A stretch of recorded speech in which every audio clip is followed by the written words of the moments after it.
Oh, and then if you're going to use a DSCR purchasing product, not a cash out refinance, but a purchasing What's that? product, then you're probably, so there's two different types of loans for DSCR.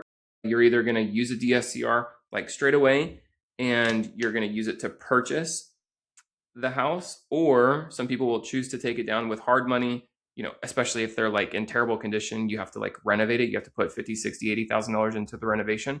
You can't get a DSCR loan on things like that. That's not what that product is meant for. Okay. What So then does you end up, DSR stand for? DSCR stands for Debt Service Coverage Ratio Loan. So in Okay. short, what this means is, are you bringing in enough money to pay the bank? So Ah, if you're renting got it it. for 2,000 and your debt service is 1,000, then you have a debt service coverage ratio of 2 because you're bringing in Okay. twice as much. And so what they want to see is 1.2. That's kind of like the perfect score. If you're greater than 1.2, you're like just killing it. But they want to see 1.2. So if you were renting it, if your debt service was going to be $1,000, they would want to see that you're renting it for at least $1,200. Now, this isn't good business practice, right? Because that's leaving only $200 for vacancy, management, maintenance, capital expenditures. Like, this is totally Oh yeah, irresponsible. You're just you're turning into a basically out slumlord. to lunch on that. Yeah, you're losing money. After you take, like, God forbid anything goes wrong in the next 10 years, you do not have enough money stowed away to take care of it.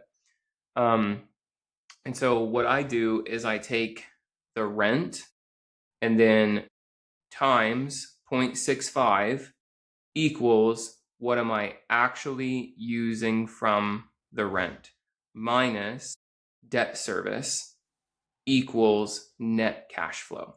So let's use real numbers here. If we're renting it for $2,000, we're going to take 2,000 times 0.65 equals $1,300. And let's say my loan is $1,000, then my true net cash flow is $300 because I'm going to be keeping 10% of the 2,000, which is $200. I'm setting aside $200 for vacancy.